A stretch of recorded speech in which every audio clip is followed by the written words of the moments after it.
Hello and welcome to the next reading from the Filmgoer's Guide to God by Tim Cawkwell. I hope my voice sticks up to it, if you see what I mean. We've done the prologue and we've dealt with God's grace and God's silence, faith and salvation by water. And tonight it's the rather odd title of Violence. And the movies are Le Samurai, Brighton Rock, and The Funeral. The only one I really recognise out of them three, apart from the last one, Oh Brother, Where Art Thou? That's the only one I remember. And I usually read this very early Sunday morning, so my friends across the world can listen in after it's been put on YouTube. Or, well, when I say early Sunday morning, I mean about 1 o'clock in the morning UK time, or 8 o'clock in the morning UK time. I'm actually doing this one at 11:23, going towards Monday morning, so I apologise for the lateness of this video, but I was intending on doing it this morning, and I fell asleep. Went back to sleep, so I didn't get to do it. So that's why it's a bit late for my viewers who expect it to be on Sunday. And this is what, 14, maybe 13 and a half pages. So tonight we deal with chapter 5, Violence, and we begin from John Donne's holy sonnet, Thou hast made me. I run to death, and death meets me as fast. If damnation comes from the judgment of humans, we can only look to God for salvation. It is a key strand in Christian thought that there is a profound version of justice, beyond the ability of humans to order themselves. And if that is the case, we must therefore rely on a divine mercy if we are to escape the risk of damnation. Hence the human soul awaiting the advent of grace. We'll deal with that in chapter 6, Guilty as Sin. Hence Joan of Arc's cleaving to faith in God. See chapter 9 on crucifixion. And hence our individual experience of resurrection. See chapter 10, Resurrections. Hence the importance of the gospel story, chapter 12, the image of Christ, in offering two ways out. Resurrection in order to overcome Jesus' cruel and unjust execution, and through the sacrifice of his innocence, redemption from the pain of human sin. The notion of sacrifice is a long way from clear-cut American justice in the movies. In westerns, the hero makes law with the gun, settling matters not through any judicial procedure, but by natural intuition of how corruption is to be dealt with. A gift that both sanctifies his violence and, as it were, lends him the necessary skill with a gun. Moral superiority translates into a practical one. But Hollywood has created another version of this myth, that of the gangster, who uses violence to assert his difference from and antagonism toward ordered society. He is the dark doppelganger of the Western hero and the central protagonist of dozens of films. In the portentous words of the hard-boiled American director Samuel Fuller, pronounced in Jean-Luc Godard's Pierrot Le Faux, film is like a background: love, hate, action, violence, death. In one word, emotion.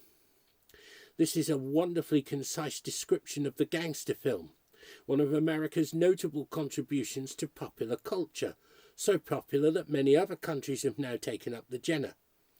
Yet while being a background, it offers a context to explore the suffering of the world, not just by the willed evil in living and dying by the sword, but also in ideas of guilt, redemption from evil, and ultimate salvation. Although we shall look at examples where these themes are touched on, it is a feature of the genre that they have been largely ignored.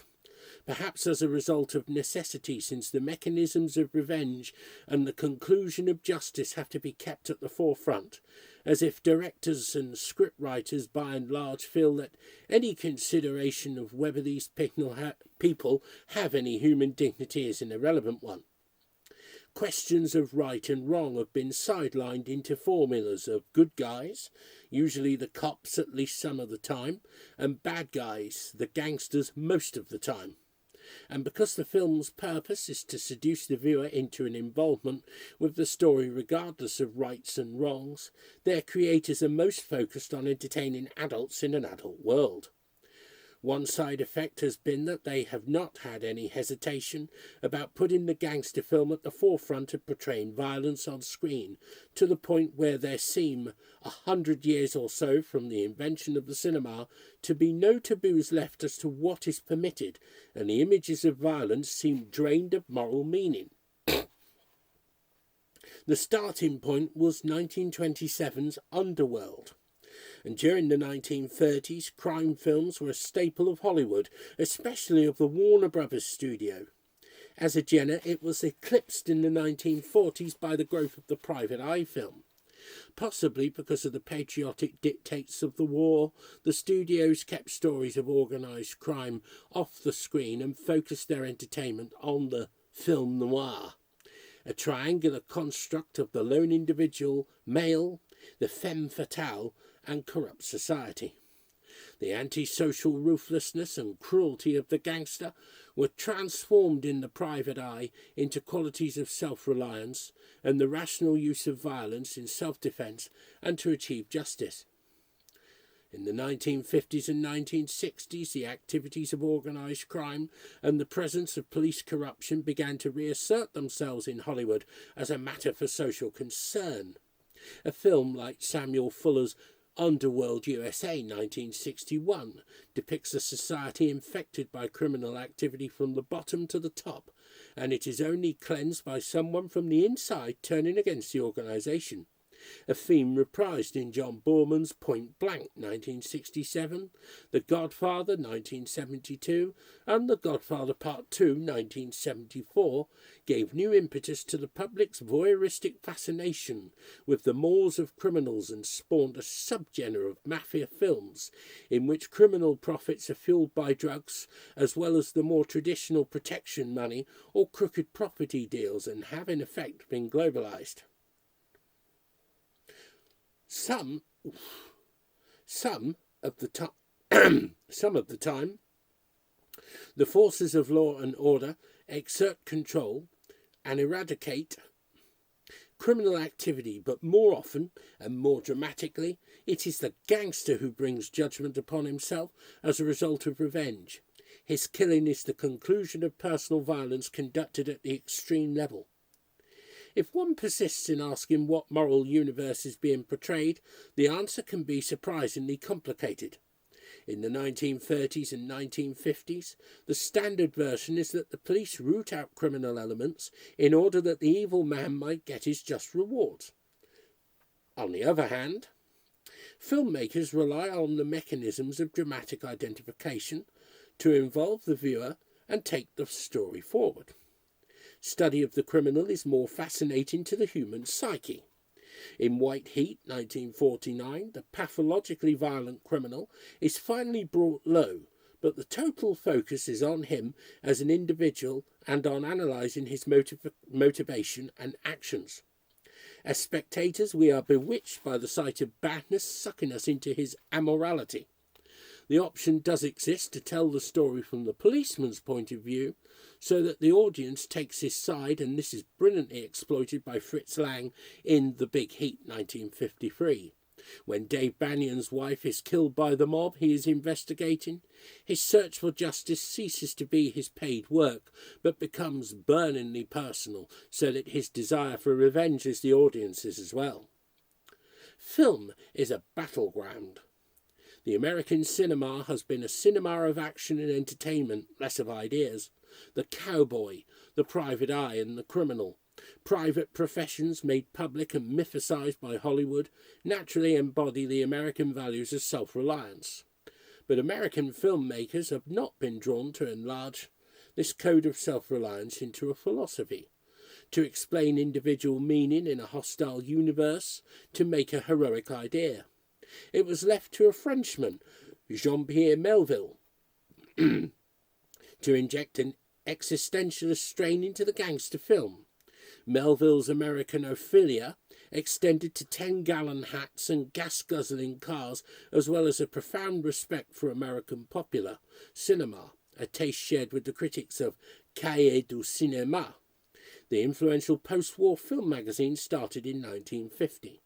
Melville was an independent-minded director, not just in his choice of stories, but in his working methods. To find the creative freedom he wanted, he took the risk of producing his films himself, rather than rely on the comforts of spending other producers' money. From 1948 until his death in 1973, he made 13 stylish and intelligent feature films. But it was only in the 1960s that he found his personal voice in a cycle of films exploring le milieu, a shadowy underbelly to comfortable French society in which the police play cat and mouse with professional criminals. In this dark world, it is not the police, but mischance and betrayal that bring them low. Of the 5 films, Les Doulos, Le Deuxième Soufflet, Les Samouraïs, Les Cercles Rouges, Un Flic, it is Le Samouraï which exalts the individualism of the criminal to heroic, even mythical status. Melville is sharply conscious of the isolation of his protagonists. No feature of the gangster is put on a more superhuman plane than his separation from society and from his colleagues. The opening credit sequence is made up of a single camera movement, slowly pulling back from the wall of a room to reveal the hero lying motionless on the bed smoking a gitane, whatever that is, while his sole companion is a bird in a cage sustaining its existence with a feeble but constant chirrup. We read the motto of the film: there is no more profound solitude than that of the samurai, unless it be that of a tiger in the jungle. Perhaps. The jungle is metaphorical. The lone tiger hunts in the asphalt jungle of the city, and his capacity for survival has evolved from mastering a hostile environment. The samurai of the title is a professional hitman, Chef Costello, who has been commissioned to shoot Mate, the owner of a nightclub. The narrative begins with Jeff stealing a car before going to murder Mate in his office. The police, following up the death, round him up and include him in a parade at which he escapes identification. However, when he goes to meet his contact for the hit, in order to be paid, he is double-crossed and shot in the arm. The pressure is now on Jeff, because the police are continuing to pursue him, while Olivier Ray, who commissioned the murder in the first place, wants him bumped off before they catch him. When he is again cornered by the hitman trying to kill him, he turns the tables and extracts the name of his enemy. In a long sequence set in the Paris underground, he evades a police tail, steals another car, tracks down Ray and kills him. At the end, going to Mate's nightclub, he is discovered and killed. Melville's values are those of a heroic society without gods. Professionalism is important among the police as well as among the criminals. But honour between thieves is important as well. If we look for a villain in Le Samouraï, it is Olivier Ray, who fails to deliver to Jeff his side of the bargain, namely payment for the murder of Mate. The gangsters live in a culture where good and bad are determined not by guilty conscience, but a feeling of shame that one person has betrayed another. It is a universe in which any divine providence is absent. Rather, it reflects the agenda outlined by the writer and philosopher Albert Camus, that struck such a chord in French post-war life, a loss of belief in human purpose and an acceptance of amorality in which violence and even self-violence are constants. The opening sentence of Camus's The Myth of Sisyphus, or something like that, might have been written for Melville. There is but one truly serious philosophical problem, and that is suicide. The imperative posed by the question, why live, is in the absence of a rational answer met with the cruelty of suicide, extended to include the conscious choice of death at the hands of another. All of Melville's mature gangster films end with the death of the central protagonist, as if such a death was a timely solution to the problem of existence. That the end of the film is the end of the gangster's life, because any extension of it, put beyond the audience's imagination, is literally inconceivable. Melville interrupted his sequence of 5 gangster films with L'Armée des Ombres, The Army in the Shadows, 1969, which is more fully discussed in Chapter 7, which is 2 videos' time, about the activities of a group of French resistants to the Nazi occupation. He replaces the cult of the criminal with the cult of the resistant as hero, and finds even in the period of occupation one of the most morally problematical periods in French history, an almost unalloyed heroic quality. Its main character, Gerbier, like his gangster confrères in the other films, dies at the end because, given the choice between running and being machine-gunned, he decided this time not to run. Where is human vulnerability in all this? In The Samurai, Melville concentrates on the surface. Costello is a narcissist. His character is as deep as the gesture of checking the brim of his hat in the mirror. He has a girlfriend whom he uses to provide an alibi, but any spark between the two is suppressed.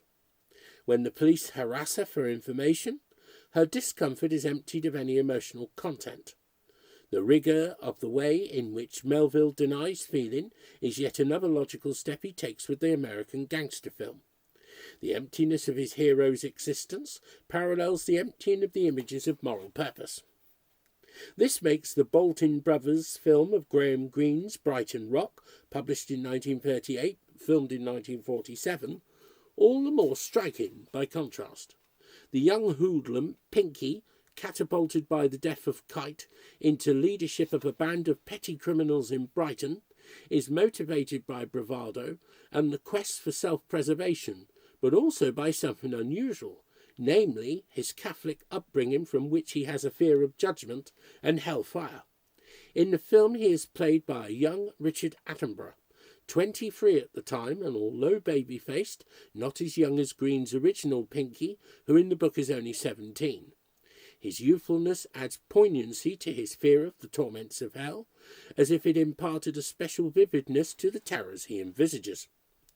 Greene, film critic of The Spectator from 1939 to 1940, was especially drawn to the thriller in his early fiction, his so-called entertainments, and it is perhaps not fanciful to see the idea of Brighton Rock being sparked off by his seeing the American gangster films of the 1930s, for example, Little Caesar, The Public Enemy, Scarface, and stirring the brew by an admixture of religious guilt. The US title of the film was Young Scarface. The story is this. In the opening sequence, a journalist, Fred Hale, is on the run in Brighton from Pinky and his gang because he has talked to their leader, Kite, and published sufficient detail in the newspaper for Kite to be killed by a rival gang. Fred tries to befriend Ida, who is among the entertainers at Brighton Pier, to provide some sort of protection from his pursuers. When Ida leaves him temporarily to go to the public lavatory, Pinky catches him and bumps him off in the tunnel of love. Now, Fred's reason for being in Brighton was to leave cards marked with the name Collie Kibber in public places so that people finding them could claim a reward from the newspaper. When he is killed, the gang use the cards to provide an alibi for themselves. One of these is left in a tea room by a gang member and is found by Rose, a young waitress. Pinky is anxious lest Rose tell the police that it was someone other than Fred Hale who had left the card. In a move to silence her, Pinky befriends Rose, who instantly falls in love with him. Pinky's reactions are mixed. While their shared Catholicism is a bond, and he wants to frighten her into not letting on to the police what she knows, Rose's adulation produces a disgust in him, not just with her, but also with himself. She is soft when he wants to embody an unflinching ruthlessness. In the background is Ida, an avenging fury who, getting no joy from the police in trying to unravel the mystery of Fred's death, takes it upon herself to do so. She tracks down Rose and tries to drive a wedge between her and Pinky, only to impel her all the more strongly towards him. To solve the matter, and in order to allay his anguish at the possibility of her betraying him, Pinky gets Pruitt, the gang's solicitor, to marry the two of them on the grounds that a wife cannot testify against her husband. By this time, Ida's pursuit has gained a momentum of its own, and in a final desperate act to escape her, Pinky tries to make a suicide pact with Rose. They are tracked down on Brighton Pier, where Pinky, backed into a corner, and without the gun he has given her to shoot herself, falls into the sea, while Rose, unable to bring herself to the act of suicide, survives. The novel is natural material for a film which no doubt would have been made earlier than it was had not the war intervened.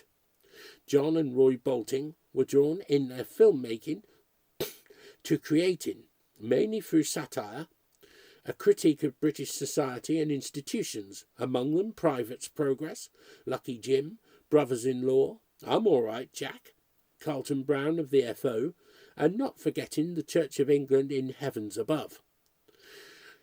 Green's novel, with its excoriating dissection of the tawdriness of 1930s seaside Britain, offered ready-made material not just for a thriller, but one that peeled away the veneer on society. Like the American gangster film, it becomes a vehicle to shed light on a much wider corruption.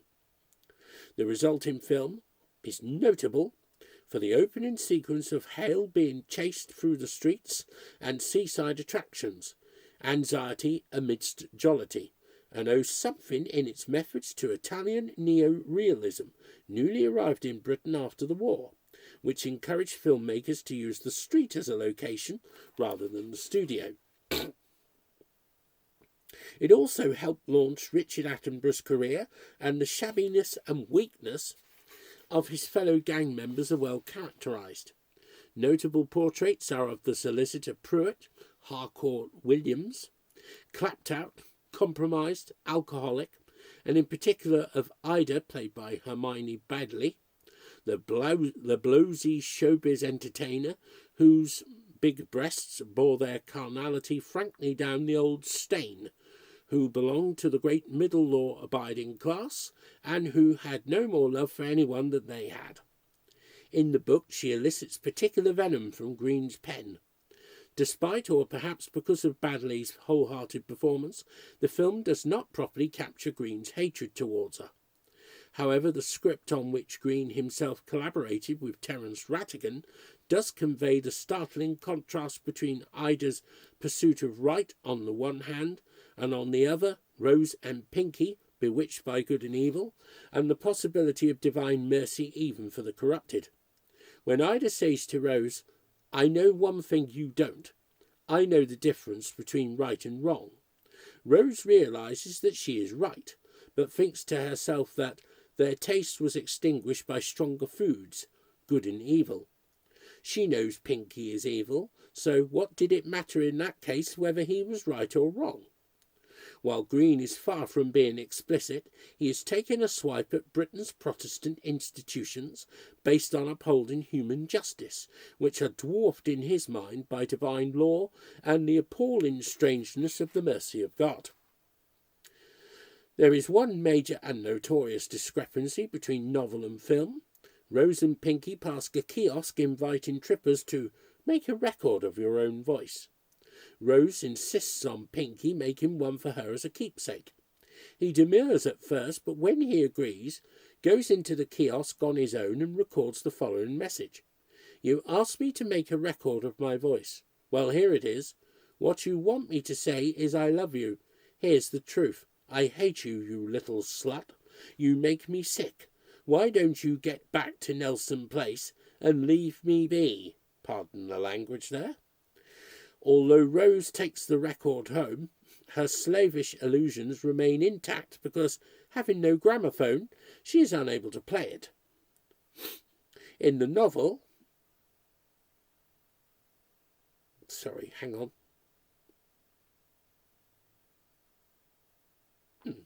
Okay. Just wondered if I'd read it correctly. In the novel, after Pinky's death and the words of comfort Rose receives from the priest, she goes home to play the record. The final sentence reads, "She walked rapidly in the thin June sunlight towards the worst horror of all." Yet when it came to determining an end for the film, Green had to be persuaded to drop the bleakness of this ending. Instead, by a creative stroke of great ingenuity, we see Rose playing the record, but the needle sticks on, "What you want me to say is, I love you, I love you, I love you." The final image is of a crucifix on the wall. Did Bresson have this in mind when he ended Diary of a Country Priest in the same way? So the same story has two endings, one ambiguous, one shocking, either touching. Pinky keeps saying to Rose, "I love you," or terrible because Rose will one day move the needle on and hear the whole message. For cinema audiences, commercial considerations dictate the need for happy endings so that people leave on a note of uplift. Novels could get away with being more sophisticated, if that is the right word to apply to the nastiness of Green's original conception. Yet there is something dissatisfying about this nastiness, and something satisfying about the ambiguity of the film version. Pinky is damned, but despite his viciousness, the stuck record endlessly repeating, "I love you," hints at something loving and innocent within him trying to find a means of expressing itself. The conjunction of a Catholic setting and gangsters brings to mind the Mafia, a small but highly newsworthy element of Italian culture and its Italian-American counterpart. The Italian origin of gangsters in Hollywood was touched on occasionally in such films as Al Capone, 1959, a biographical picture with Rod Steiger as a Capone whose Italianness was characterized by his devotion to Italian opera.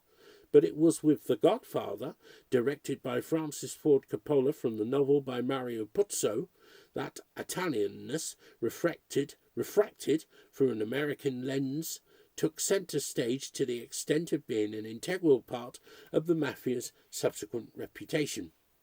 The gangs are organised into families, or rather families with a capital F, and family rituals conducted through the Catholic Church form an essential counterpoint to the brutality of the surrounding action, making it more vivid rather than less. Two bravura sequences from The Godfather and The Godfather Part 2 may be singled out. Cross-cutting between scenes, that is, juxtaposing two theatres of action and cutting back and forth from one to the other in sequence, was discovered early on in the history of the cinema as an especially effective cinematic device to intrigue the audience and to heighten drama. The Godfather concludes with Michael Corleone's settling of family business by cross-cutting between the baptism of his son and heir in church and the serial assassination of rival gang leaders. In The Godfather Part 2, Vito Corleone, a young Italian in New York at the turn of the century, begins his career towards donhood by carrying out the private assassination of the Black Hand who is tyrannizing the neighborhood. He does so during the Feast of the Assumption, when the image of the Madonna is carried through the streets. The public and cacophonous ritual balanced against the revelation of Corleone's ruthlessness and silent secret cunning. However, while Coppola is intrigued by the coexistence in the Mafia of religious family values, after the killing of the Black Hand, Corleone rejoins his family on the street as though nothing had happened, and the uninhibited use of violence in order to secure power. The paradoxes and contradictions of this position are not taken further. The Coppola-Puzo films did give rise to a number of mafia movies, among which is The Funeral, directed by Abel Ferrara and written by Nicholas St. John, or St. John, maybe. This lends a much darker tone to the idea of the Mafia family, and indeed mounts an assault on the glamour in which the Mafia movie is often dressed. An earlier film by Ferrara, Bad Lieutenant, which inhabits the territory of the exploitation film as much as of the crime genre, had been about a policeman depicted as if made from the same mould as the gangster. He has a family, but is a fornicator and a pornographer. He is employed to enforce the law on drugs, but is an addict himself. He is a gambler who learns nothing from his losses and is evasive about paying his debts. Yet when he investigates the rape of a nun by two young hoodlums in front of the church altar, his Catholic conscience is stirred. In a world of depravity, the bad lieutenant of the title is roused to confess his badness before a vision of Christ by fantasizing about the act of violence to the nun. He tracks down the perpetrators, lectures them on the awfulness of their crime. Then, because the nun has herself released them by an act of forgiveness, he too lets them go by putting them on a bus and ordering them out of town. He orders justice as he judges best, but some divine spark prompts him not to enforce retribution. As it turns out, this act of mercy is no guarantee of earthly salvation, for in the final scene he is assassinated for reneging on a gambling debt.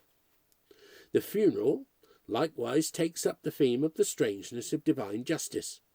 The story concerns the relationship between three brothers, Ray, Cesarino, or Cez, and Johnny, who run a gang in the 1930s. The film is given a suburban rather than a big city setting. The funeral of the title is that of Johnny, the youngest brother, shot down in front of the cinema from which he has just emerged. The coffin sits in the front room of Ray's house, and the narrative revolves round it, punctuated by flashbacks to past incidents in the lives of the three brothers. It transpires that they are sons of an Italian immigrant who brings them up as gangsters before committing suicide. In one scene we are shown Ray, barely a teenager, obeying his father's order to shoot a traitor tied up and on his knees in front of him. He therefore grows up as natural heir to his father's small but brutal empire.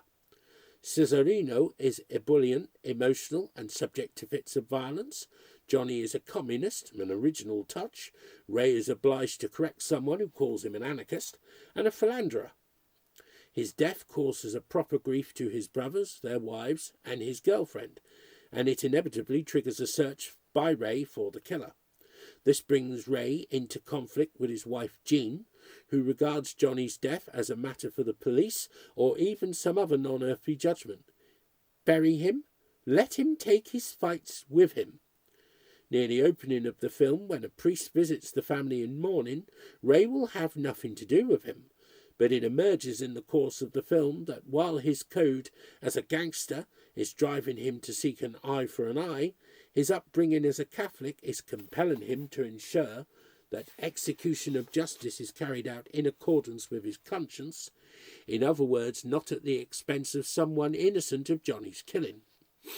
The prime suspect is Casper, a rival gang leader with whom they have been negotiating to do business, but whose wife Johnny is seducing 3 times a week.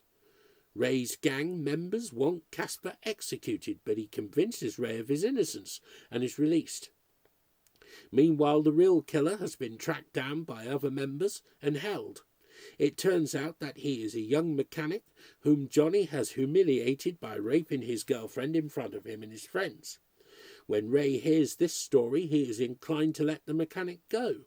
Johnny's murder is fitting punishment for the crime he has committed. But the case goes to retrial, so to speak.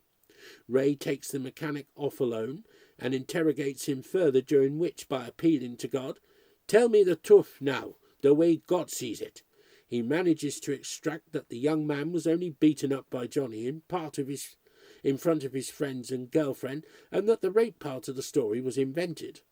Ray gets indignant. "Do you think you deserve to live? You killed a man. Can you live with that?" He then tells him that his wife is pleading that the law be allowed to take its course, adding that if the rape had been true, then he would have let him live. "But you took a life.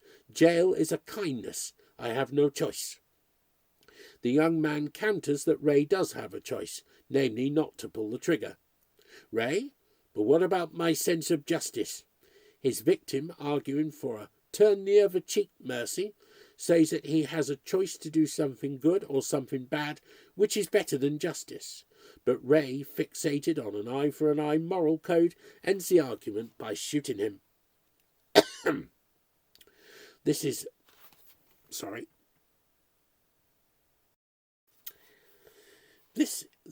a critical point. Ray's victim pleads that Ray can choose to go beyond justice, beyond his obsession with right and wrong. Shades of Ida in Brighton Rock, to doing something good, namely sparing his life. Our first idea is that the film's point of view supports Ray in his act of retribution because immediately on the mechanic's execution, the director cuts to a flashback showing how he had killed Johnny in cold blood, with the result that the two deaths are juxtaposed, one apparently compensating for the other. As it turns out, this is not the denouement of the film. While the way is open to a final scene of tranquility, Johnny's body being laid to rest and the film ending on a sense of closure, what actually happens is shocking and a great deal more exciting. It is a new morning and Ray casually tells Says, as he shaves, "I found the people who did it." Says nods, leaves, goes and has a drink, reflecting on the fraternal closeness of the brothers, through a flashback to all three in high spirits at a party, then goes to bury the mechanic's body. When this is done, the camera tilts up into the sky, cuts, and then in a new tilt comes down from the sky to Ray's house. Says drives up, enters the house, shoots two gang members in the kitchen in front of the women, goes to the coffin and pumps the corpse of Johnny twice.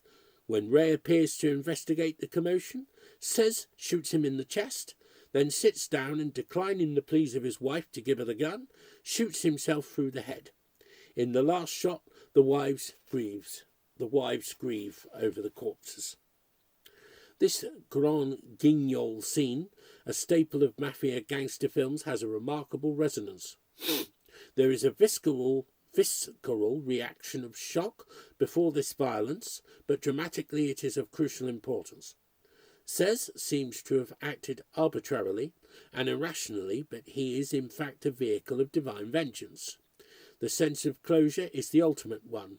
This cruel, selfish, violent, self-hating family is finally eliminated from the earth and its power brought to an end. It is a tendency of the gangster film to invest the lives of their protagonists with glamour. They draw an audience both out of a prudish voyeurism to see how the criminal classes live, but also to identify with their flamboyance and self-expression. The funeral deliberately destroys the glamour.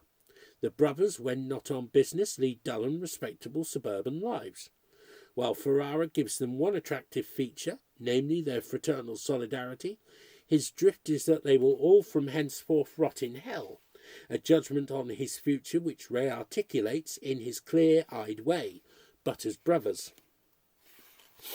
Police and gangsters, cops and robbers. Frequently in the cinema, the two mirror one another, as if the forces of law and order are ultimately as corrupted by human sin and fallibility as the criminals they are bent on pursuing, and that right and wrong are out of kilter with good and evil. This theme of human versus divine law was a major preoccupation of Dostoevsky's. His experience in a Siberian prison, which he analysed in The House of the Dead, revealed to him the ordinariness of those people society locks away, often for terrible crimes. For Dostoevsky, that ordinary human quality includes the complicated emotions and ideas common to all people. From this he fashioned the first detective story, and perhaps the greatest, Crime and Punishment. Onto this story of petty murder he plates a story of redemption. Like the two Ferrara films, Dostoevsky's pulp fiction of a murder and its resolution turns into a story about divine justice, albeit in a more epic, more original, and more psychologically exact way.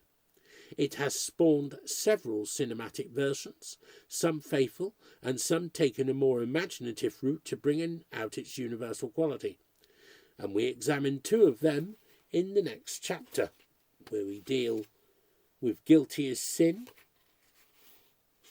and the films dealt with are Pickpocket, Hardcore, and American Gigolo. And that chapter begins with Shakespeare's King Lear, Act 5, Scene 3. Come, let's away to prison.